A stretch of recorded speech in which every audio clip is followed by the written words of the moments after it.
It's a privilege and honor to be in front of you today. Thank you, Sheriff Mack, for the invitation to come. I'm going to have our sheriff, Sheriff Terry Maketa, who's a colleague of mine, come up with me here today because he's going to speak with me in just a little while. Well, as you can see, I'm not a constitutional attorney, and I'm certainly not a sheriff. However, I do have the privilege and honor of having a badge from our sheriff. You can see it says Commissioner for El Paso County, Colorado, celebrating our sesquicentennial, our 150th year in El Paso County. Well, while I am not any of those, I'm not a constitutional attorney, I'm not a sheriff, what am I? Well, I am a public servant, and I believe the difference between a public servant and a politician is someone who says, here am I, instead of looking and saying, look at who I am. And that's what defines a public servant from a politician. I'm a person who wants to make sure that his light is shown through me and everything that I say, do, and think. I'm a public servant who wants to support our sheriff in fulfilling the constitutional rights of the citizens of El Paso County. Because I can tell you with all seriousness that this sheriff and I go to sleep every night thinking about 633,000 residents and citizens of El Paso County that we are sworn to protect and uphold through our oath of office. Well, why are we here today? Many of you have some papers on your desk, and I'm not going to ask you to look at them now. But historians agree that Austria, Czechoslovakia, and Germany were not taken over by forceful means. Everything that happened in those countries, and even during the war, were imposed through law. Those countries were taken over by the pen. They were taken over through written legislation that was passed to protect the people against terrorism and in the name of national security. The legislators making this legislation were heartfelt, and they truly believed in what they were doing. Sound familiar? Similar legislation was adopted, I think, in our NDAA, our National Defense Authorization Act.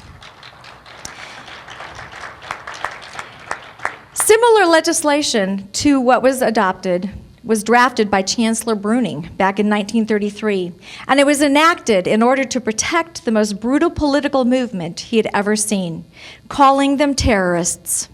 He saw the future of Germany, and it terrified him. Chancellor Bruning wanted to protect the people against tyranny, and did so genuinely. Unfortunately, by taking away civil liberties, the rights of the people, and undermining their constitution, Chancellor Bruning indirectly opened the door for more offenses to be committed by the very people of whom he was terrified. The German people lost their rights and they lost their lives, and historians have called it Bruning's folly. These governments weren't taken over by an uprising or even a violent revolt. They were taken over by a very well-organized political campaign to gain a majority within their legislative bodies. If our Constitution is not enacted and upheld, any group that is well organized could potentially do the same in the United States of America. I would also like to note for emphasis that Germany was a democratic republic just like the United States, with similar laws and structures prior to 1933, until their constitution was undermined through legal legislative changes. Those are the changes that allowed the most brutal violence to be perpetrated on humans in the 20th century. Well, it was these historical facts that prompted myself and another lady, her name is Kim Green, from the Freedom Action Coalition team, or FACT, Freedom Action Coalition team, to draft a resolution to preserve habeus corpus and civil liberties. And this was in response to NDIA, or HR 1540, as it was when we were drafting our resolution. In this resolution, under sections 1021 and 1022, there are some very dangerous words. The words that go down there in section 1021b2 states that a person who was part of or substantially supported Al-Qaeda, the Taliban, or associated forces that are engaged in hostilities against the United States or its coalition partners, including any person who has committed a belligerent act, or has directly supported such hostilities in aid of such enemy forces. Well, what does this mean? Because while this is currently in the context of referring to anyone associated with terrorists who supported Al-Qaeda, who's to say that in the future that those who carry Bibles, have more than 7 days' food supply, have personal firearms, or protest in the streets for freedom will not be included in the definition of creating a belligerent act against some coalition partner. In Section 1022B1, it states that the United States citizens, it says the requirement to detain a person in military custody under this section does not extend to the citizens of the United States. Well, many of you in here, being law enforcement officers and attorneys, some of you are, know that words are very important. And when it says that there's not a requirement to detain a person in military, if they meant that a person would be prohibited from being detained unlawfully, don't you think they would have written prohibited? I think so. But it doesn't say that. It says a requirement to detain isn't there. These different sections can be changed by 3 people in the security, in our national security, and that is the defense may, with the consultation of the Secretary of the State, the Director of the National Intelligence, and a subcommittee, waive the requirement of paragraph 1 and come back and can change those words at any time. Who's to say that that's not going to happen in the future? And I think that it is incumbent upon us as county commissioners and as sheriffs to ensure that we act together, that we act collaboratively to protect the citizens that we were sworn to protect and took the oath of office to protect. In front of you today, I've given you 3 different things, and I'm going to give you 2 different action items. And this is where being a former educator comes to be my advantage. You will see in front of you 3 different pieces of paper, and that is the resolution to preserve habeus corpus, where it talks about how we value our military and certainly want to fund them, because it is the only responsibility of the federal government, and our chief, our commander-in-chief, is to protect our country. The second one is just a little bit of information that you can give to your friends and family to tell why this is so important that we have a resolution like this. And the third piece of paper is, if I had a wish list, this is what a resolution would look like. So this is where you can take from all of these different items and determine what your resolution for your county might look like. On the back of each one of these documents is a way to get a hold of me. I'd be happy to send this information to you and your county commissioners. Please go back. Number 1, task, take this information back to your county commissioners. Have them sign on with you. Have them be a partner with you, just like Sheriff Makita has so boldly and valiantly done for El Paso County to ensure the protection of the civil liberties and habeus corpus of the residents of El Paso County. And secondly, I want to just encourage you to go forward and do what God has called you to do. Continue to protect and defend the Constitution of the United States. Thank you so much, and God bless you, and God bless America.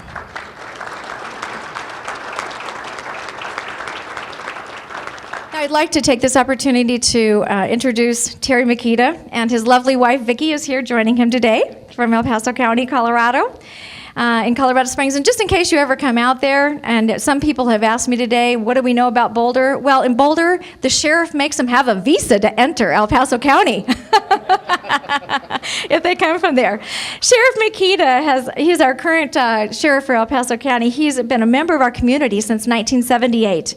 In 1978, he joined the sheriff's office, and he was overwhelmingly elected sheriff of El Paso County, not only in 2002, but in 2006, and again in 2010.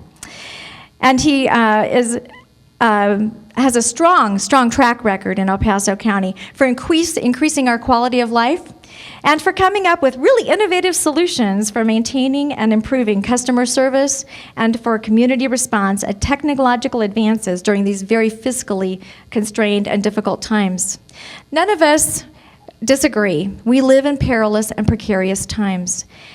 And quite honestly, it is an honor to serve with an officer of our office of sheriff for El Paso County to serve with someone who gets that, someone who I know is going to stand up and protect and defend us. So would you welcome Sheriff Terry Maketa?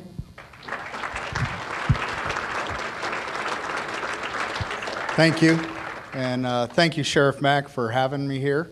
It's certainly a privilege. I want to really take this opportunity because I think what I got to experience isn't something a lot of sheriffs really get to see from their Board of County Commissioners. Now in Colorado, much like I believe Utah as well as Nevada, the sheriff does not report to the Board of County Commissioners. We work together. They set the budget. Outside of that, they have no authority, no supervision, or anything like that over the office of sheriff. It is a constitutional office in the state of Colorado. But I think what's most notable is often enough, I have found over my 10 years as sheriff, that when you do something or you make a decision that defends the right of citizens, you catch a lot of criticism from state government, the bureaucrats, and even sometimes the federal government. And my experience until this current board has always been, you're standing alone, which I think is pretty appropriate for the book Sheriff Mack wrote. I think I'm very fortunate now that it wasn't my office that came forward with this resolution. It was Commissioner Littleton who on her own had this brought to her attention and very aggressively had this resolution drafted. Obviously, it had to go through a series of attorneys. We have a fairly large county, which means we have extra attorneys, which means more people have to put their thumbprint on it.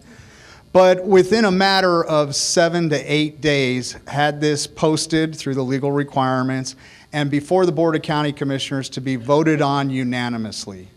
Folks, that stuff doesn't happen that quickly with anything else. And I think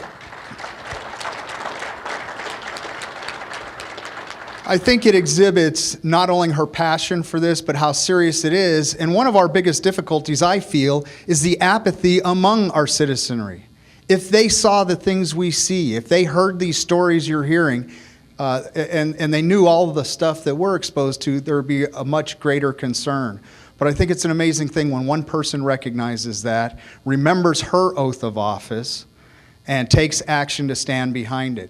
Now, in El Paso County, I think we have a very strong leadership, not only in my office, the commissioners, among city council, and a history of preserving everybody's constitutional rights. It's just, that seems to be the way our county is. So we haven't had a lot of these stories that you hear about. We haven't had the Forest Service come in and tell us how to manage our forests. We haven't had them try to interfere with our industry. We don't have the Bureau of Land Management. EPA got on a little kick for a while with the Preble's jumping mouse, and that created a little turmoil, but we were able to overcome that and build roads to serve our citizens. But our county stood firm. So we don't have these big stories, but I think it's still important. And one of the things I try to do, and I swear in every employee of mine. By law, I have to swear in my sworn. I don't leave that up to a commissioner, a judge, or anyone else. I do that, and I tell them, hold your badge in your left hand and raise your right hand. And don't just repeat the words I say. Think about the words, because they have a very special meaning. After I swear in my sworn staff, and it was almost unheard of, I have all my civilian staff stand up, and not to swear them in to meet some statutory requirement, but I want them to be equally invested in protecting the rights of our citizens. So I have them stand, and they take the very same oath.